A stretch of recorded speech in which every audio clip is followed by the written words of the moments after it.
Olá pessoal, eu sou a Patrícia Villanova e esse é o Conexão das Mulheres. Hoje vamos falar sobre maternalismo. Maternidade é um assunto muito em pauta aqui com a gente e nós trouxemos uma psicanalista especialista nesse assunto. Bem-vinda, doutora Gabriela Garcia. Obrigada, Paty. Um prazer estar aqui com vocês. Espero que a nossa conversa seja muito produtiva para todos. Maternidade sempre é um tema, né, que a gente aproveita muito aqui, sabe? A gente tem um público que eu diria que 90% acho que são de mães. E sempre que a gente aborda um assunto ligado à maternidade, a gente tem muito engajamento das pessoas, muitos questionamentos. Então, acho que é um assunto relevante para todo mundo. De onde surgiu esse termo maternalismo? Esse termo maternalismo, ele é um pouco associado ao paternalismo, né? Assim como tem o paternalismo, que são ações do Estado para ajudar as pessoas, o maternalismo seriam políticas públicas de Estado para ajudar as mães. Então, por exemplo, a criação da licença maternidade, ou a criação de creches e de toda a estrutura que possa apoiar uma mãe na maternidade dela. Ótimo. Então, isso foi algo muito importante, é uma conquista do feminismo que veio para ajudar as mulheres. Quanto tempo esse tema desta forma? Esse tema ele vem caminhando há muitas décadas, né? Desde que a mulher acho que começou a se emancipar e pensar se ela vai ter filhos ou não, como cuidar, a pauta de preciso de ajuda, não dá para criar um filho sozinho, né? Como diz o provérbio africano, eu preciso de uma aldeia inteira para educar um filho. O maternalismo vai nessa direção de o Estado poder te prover soluções que ajudem você a cuidar da infância. Tá, isso num lado de políticas públicas. Agora, Isso. num lado de abraço para as mamães, né? De afago. Onde que a gente se encaixa? Então, o maternalismo, o que acontece? Hoje existe um grande questionamento sobre esse conceito do maternalismo, que é como essas políticas e como toda a sociedade se organizou para que a mãe seja a principal ou única cuidadora da infância. O que quer dizer isso? Que sempre a mãe é o alvo de ajuda para cuidar de um filho, né? O Estado não pensa, por exemplo, numa licença paternidade ampliada para o homem. Hoje né? algumas empresas já estão, né? Dando 6 meses, 2 meses. Isso, e está começando a caminhar nesse sentido. Mas se a gente pegar como era até pouco tempo atrás... 5 dias, né? Exatamente. 5 dias, o que não resolve? Serve para nada. Nada, absolutamente nada. Mas essa mentalidade dos 5 dias, de certa forma, ela persiste. Né? Porque dificilmente um homem no trabalho fala que não vai trabalhar amanhã porque vai levar o filho no médico. Né? Sempre é a mãe que leva no pediatra, sempre é a mãe que sabe de tudo que está acontecendo na escola. Tanto que eu vi uma pesquisa muito interessante que quando a mãe tem o apoio de outras pessoas para cuidar do filho e leva o filho, por exemplo, no médico, ela nunca deixa o filho ir sozinho com essa outra pessoa no médico, seja o pai ou a avó, ela vai junto. Porque não confia? É porque ela não confia e porque como essas pessoas estão, de alguma forma, pouco envolvidas, né, na rede de apoio... Ela precisa estar... E o pai, principalmente, né? O pai não é uma figura para ajudar, ele é pai. Isso que eu ia te falar. A gente fala, mas o meu marido ajuda muito. Não, esse termo ajudar está totalmente fora de contexto, né? Totalmente fora de contexto. Hoje já existe a ideia da paternidade ativa, que é um pai que ele cuida como uma mãe pode cuidar. Ele é capaz e deve fazer tudo que uma mãe pode fazer pelo filho. Né? Inclusive, ele pode levar num pediatra sozinho. Sim. Quantas vezes uma mãe não leva o filho no pediatra sozinho e o pai não acompanha? Agora, pode reparar que se o pai for sozinho, vão perguntar para ele, e a mãe? Porque já tem a expectativa que a mulher esteja à frente de todos os cuidados da infância. E isso que acaba gerando uma enorme sobrecarga física e emocional para as mulheres. Fora todos os afazeres que a gente tem, aí a gente decidiu ser mãe, que isso sobrepõe absurdamente em tudo que a gente faz. E aí, se a gente fica nessa esfera de eu tenho que fazer tudo, eu sou heroína, eu vou resolver tudo com meu filho, a gente pira. Pira, né? E em consultório a gente vê muito isso, é uma queixa muito frequente, das mulheres de sobrecarga em relação a cuidados com a casa e com os filhos. E essa queixa não é só uma queixa de estou cansada, estou adoecendo, né? Estou com dificuldade de trabalhar, de produzir, de tocar a minha vida ou de ter um casamento saudável, porque vai minando todos os lugares em que a mulher está por conta do cansaço, né? E que não é um cansaço que vem do filho, é um cansaço que vem de uma desorganização muito provocada por uma cultura machista, né? Que a mulher faz tudo, ela tem que... Não é só que ela é obrigada a fazer, ela quase se sente convocada para esse protagonismo absoluto 24 horas por dia, né?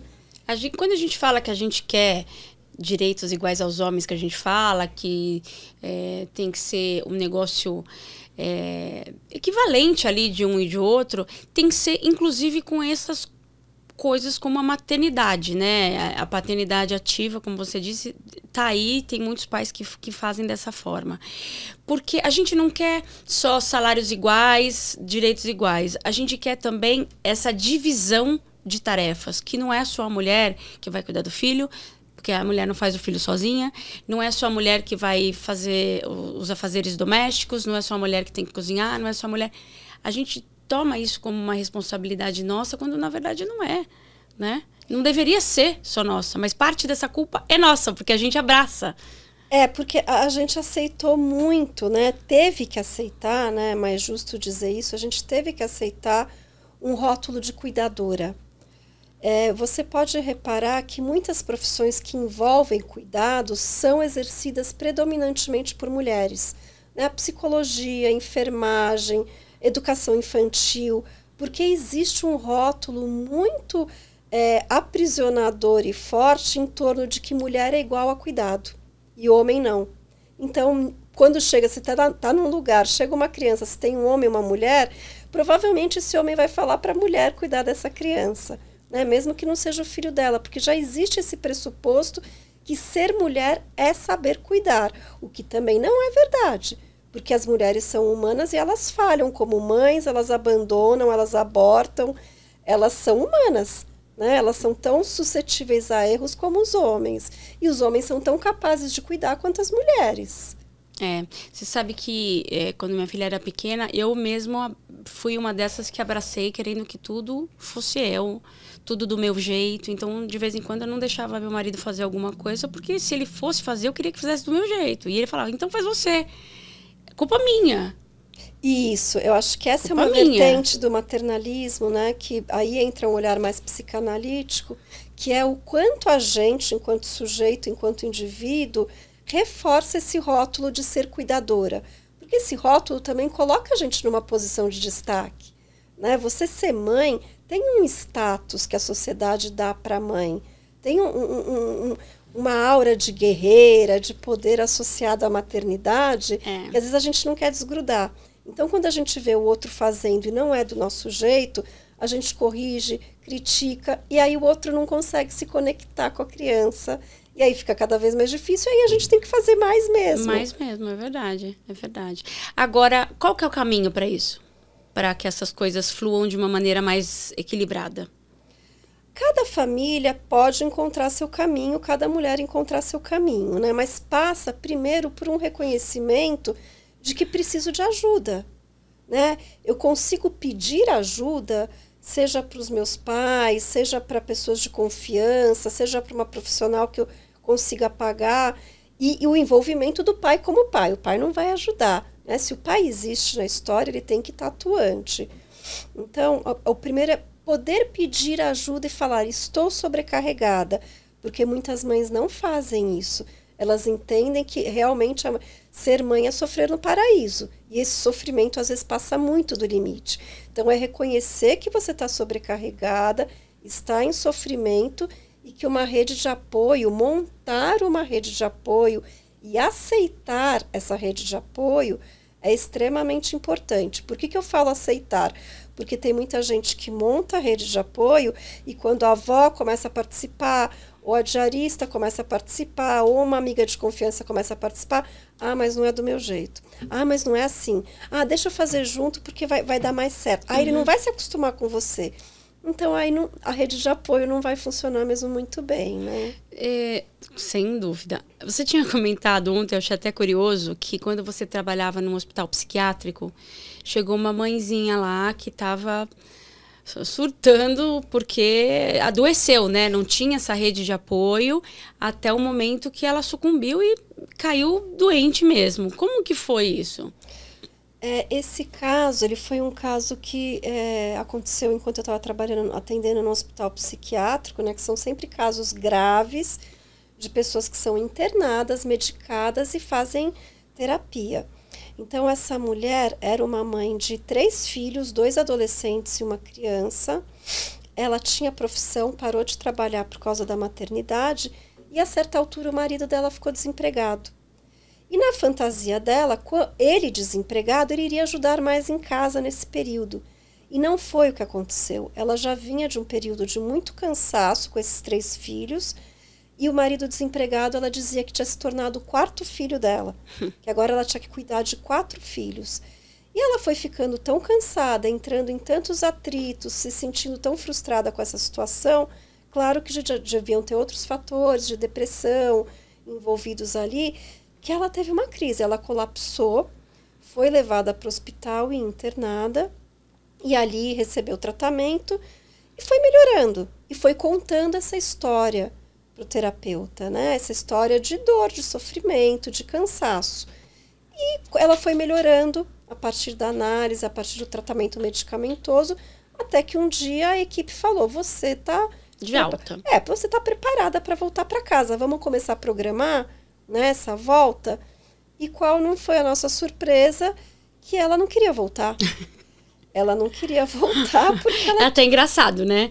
Porque dá para entender, né? Dá para entender. Sempre que eu conto essa história, as mães falam, nossa, me identifico. Porque voltar para casa era voltar para um lugar de muita submissão, de exaustão. Ela estava de férias lá no hospital. Ela se sentia de férias. Né? Ali ela fez amigos, ali ela tinha atividades, porque no hospital tem várias atividades. Ali ela conseguia respirar, pensar nela. E em casa nada disso acontecia. Vai saber quantos anos que ela estava sem férias, né? Pois é, quantos anos ela estava sem poder olhar para ela mesma. Quando a gente fala sobre o maternalismo, sobre a maternidade, sobre ser mãe, né? Essa coisa tão maravilhosa que só quem tem sabe o quanto é maravilhoso. Quando nasce um filho, nasce uma mãe, né? Essa é uma grande verdade. Quando nasce um filho, nasce uma culpa junto com essa mãe também. Porque a gente sempre vai se sentir culpada de que não está fazendo o melhor ou que poderia fazer o melhor. Sim, é sempre assim, né? Eu acho. Quando você vai deixar o filho na escola pela primeira vez, se sente culpada. Puxa, eu devia estar... né? Será que eu devia abrir mão da minha carreira para ficar com meu filho ao invés de colocá-lo na maternidade? Aí depois... Enfim, a vida inteira você vai se questionar, né? Se você está fazendo o correto. Mas chega um determinado momento que... acho que muitas se reconhecem e falam, não, primeiro eu preciso cuidar de mim. É um autoconhecimento. Eu preciso me resgatar como mulher, como ser humano, para poder cuidar de outro ser humano, né? Para poder dar o melhor de mim nessa relação de tanta troca. E principalmente porque os nossos filhos são esponjas, eles vão ver ali, replicar o que estão vendo. Então, se eu não estou bem enquanto mãe, estou cansada, estou exausta, trato mal, faço coisas que não deveria, essa criança provavelmente vai multiplicar esse comportamento. É isso. É totalmente isso, Patrícia. As crianças espelham demais, né? Com a energia, vamos dizer assim, que não é uma palavra nada psicanalítica, mas acho que facilita para a gente entender. As crianças espelham demais a energia do ambiente em que elas estão. Então, se é um ambiente mais agressivo, mais tenso, mais alegre, mais leve, isso, claro, que influencia muito a criança. Ela tem um radar super afiado para tudo que está acontecendo ao redor dela, sobretudo com os pais. E ela nem sabe fazer, ela não sabe filtrar o que ela tem que pegar, o de bom e o de ruim, né? Ela vai tudo, né? Ela não sabe filtrar e ela é autorreferente. Então, se você tá alegre é por causa dela, se você tá bravo é por causa dela. Então, você imagina o peso que tem, né? O pai e a mãe na vida de uma criança, porque ela se enxerga como o centro da sua reação. Então, a nossa responsabilidade de modular, né, a nossa vida para para algum jeito mais equilibrado, amoroso e responsável de viver é enorme, porque isso tem um impacto direto sobre os filhos. Então, realmente é isso que você falou. Para a gente poder cuidar do outro, o primeiro passo é a gente se cuidar muito, porque é inviável você cuidar de outro ser pequeno, dependente, que está se desenvolvendo, se você não está numa condição, não vou dizer perfeita, porque não existe, nunca vai ficar, né? A vida é cheia de percalços para todo mundo, mas você tem que estar minimamente no seu eixo ali, ou pelo menos equilibrando os momentos de loucura com lucidez, né? Agora, é difícil, eu acho, que no meio de tantos afazeres, e a gente não, muitas vezes a gente se esquece que tem que ir no médico, que tem que fazer isso, que tem que fazer aquilo pra gente, que acho que quando a gente chega num momento de fazer uma terapia, já chega no limite, né? Onde já tá um negócio bem ruim, ou não. Porque são tantas coisas que ela se deixa pro final da fila, nessa lista de prioridades. Ah, com certeza. Acho que uma característica desse rótulo de cuidadora que colou nas mulheres é isso, né? Que ela cuida dos outros. E não é só, veja bem, que ela cuida de filho. Ela cuida do cachorro, ela cuida da casa, ela cuida do jardim, ela cuida dos pais idosos. Se tiver um parente doente, ela que cuida. Né? É muito comum que a mulher esteja em várias frentes de cuidados e não só dos filhos. Então, sair desse lugar e poder olhar para si mesma é quase que você redescobrir sua identidade. É parar de pensar em você como uma cuidadora voltada para o mundo inteiro. E, peraí, o que dentro de mim precisa ser cuidado antes que eu sucumba, né? A maioria das pessoas que chegam até você já sucumbiram ou conseguiram descobrir que esse caminho a percorrer com a terapia vai ser o melhor caminho daqui para frente para poder dar o melhor de si? Varia muito, mas uma coisa que eu noto em comum nos casos que tem esse cansaço extremo da mãe é que isso é muito sinalizado por um abalo no casamento, por uma decepção com o parceiro, por uma vontade de separar. Tanto que algumas pacientes já me falaram que tem vontade de separar só para poder deixar o filho com o pai no final de semana e ele poder cuidar da criança. É muito comum ouvir isso. Muitas mulheres têm essa ideia, assim como a ideia de passar a se relacionar com outras mulheres com a expectativa de que isso traga mais apoio para o dia a dia. Tô chocada. Tô chocada. Eu não me choco, acho que faz muito sentido o raciocínio delas. Não, fazer sentido até que pode fazer, mas assim, você recorrer poxa, quero me separar do marido. É uma situação limite, né? É uma situação que já está ali no desespero, parece, né? Porque qual que é a lógica, né, dos pais separados? A mãe fica a semana inteira com a criança e a cada 15 dias, por exemplo, vai para casa do pai. Então, ela vai ter um final de semana para ela, finalmente, a cada 15 dias. Jesus.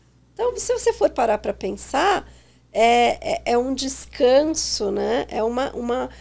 Isso é paternidade ativa, até numa dose homeopática, porque o pai poderia estar com uma guarda muito mais bem dividida do que isso.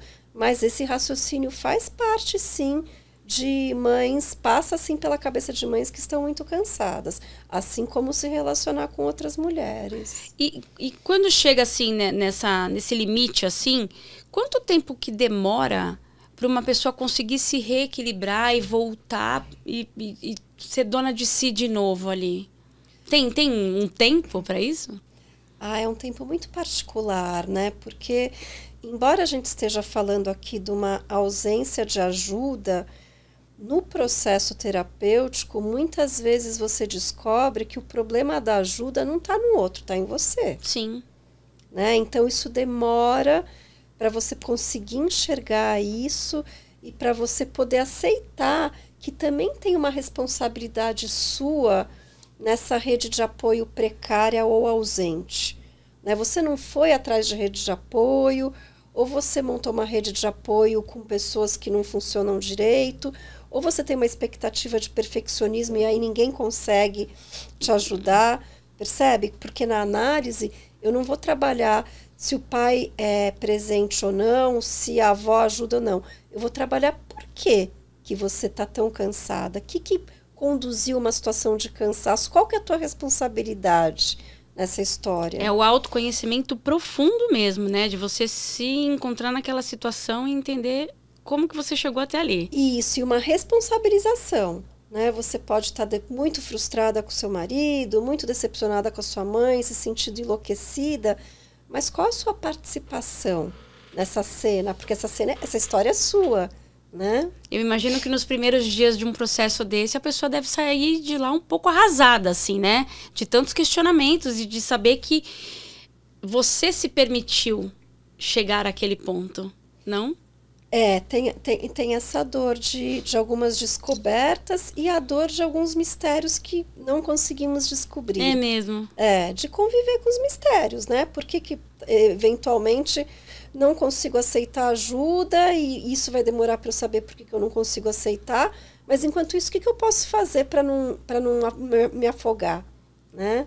Então, a análise também não é só um processo de descoberta, mas tem um lado que é um certo processo de aceitação de partes nossas que a gente não consegue resolver do jeito que a gente gostaria. É aquela frase, aceita que dói menos. É por aí. Agora, você dá palestra, né, sobre o maternalismo. Sim. E quais são imagino que em determinado momento você deve abrir para perguntas. Imagino eu. Quais são os principais questionamentos que te fazem em relação a isso? Olha, o que é mais falado, eu acho que é mais do que pergunta, vem desabafos. Desabafos. Vem muitos desabafos, e os desabafos são muito ligados ao pai, ao marido, né? De como é difícil passar a bola da criança para o pai, que ele não vai saber fazer direito, que ele só vai dar porcaria para a criança comer, que as coisas não vão correr bem, que eu deixo com o pai, mas eu fico tensa do mesmo jeito, né? Ou então que eu desisti mesmo de trabalhar porque o pai vai ganhar muito mais do que eu e então é melhor eu ficar em casa porque não compensa eu sair para trabalhar. Então vem muito no tom de desabafo mesmo. E aí, na posição de psicanálise, você nem pode falar, então faça isso, né? Não, a psicanálise não trabalha com uma receita pronta, né? É um exercício mesmo muito individual de você tentar descobrir as respostas, as suas verdades para uma questão, né? Por que eu estou cansada? O que tem nesse casamento? Como é que eu estou vivendo a minha maternidade?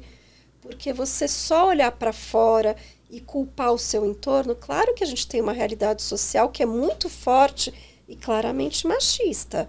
No entanto, a gente também tem uma implicação nisso. A gente é mãe, não é santa, né? Porque tem um rótulo porque mãe coloca num pedestal, como também se a gente não tivesse os nossos problemas, os nossos questionamentos ali, né? Nós vestimos ali a capa de Mulher Maravilha, de a super mãe, e estamos ali no pedestal. E não é bem assim.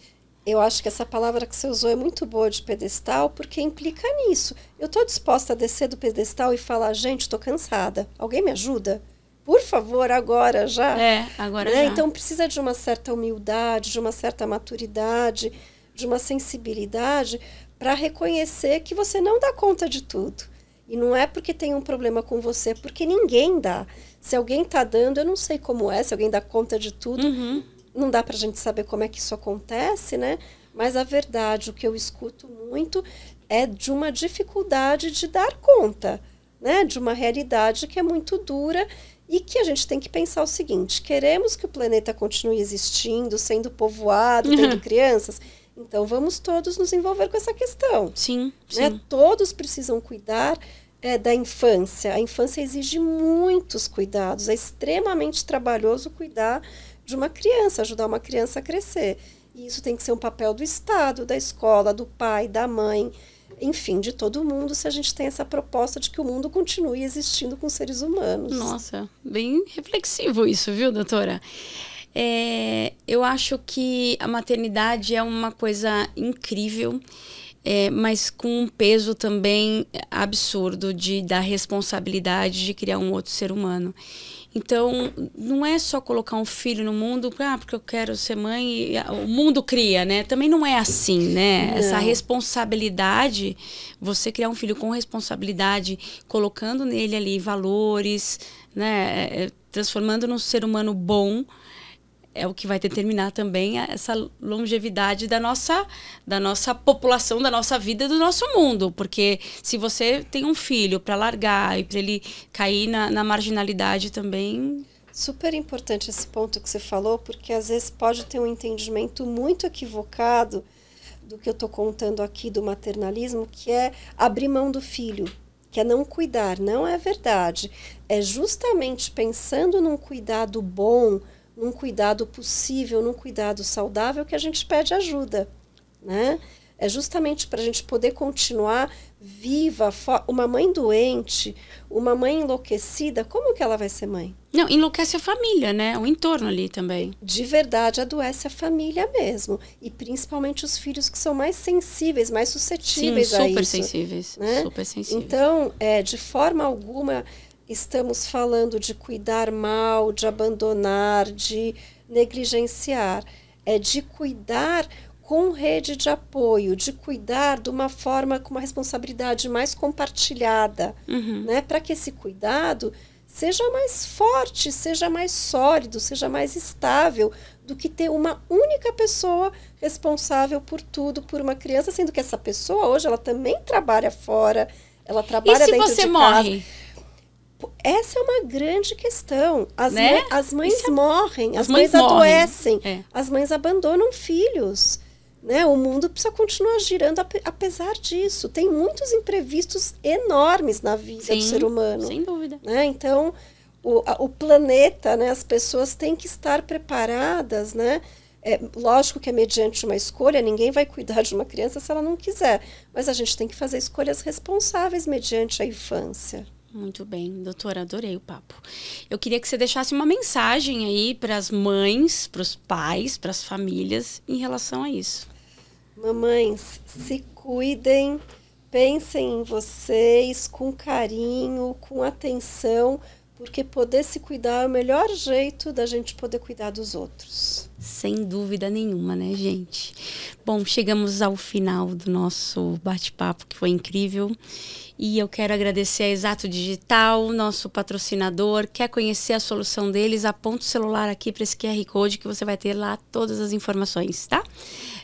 Agradecer também a Alfa Artesanal e a Novo Rumo, que está com a gente desde o comecinho do nosso podcast. E dizer que estou com vocês no próximo episódio. Doutora, quer deixar o telefone, o Instagram? Como que as pessoas te acham? Tem o meu site, acho que é um jeito bom de me achar, que é gabrielagarciapsicanalise.com, e no Instagram eu tô como Gabi Garcia Psicanálise, tudo separado por underline. Legal. É isso, gente. Um beijo. Até o próximo episódio.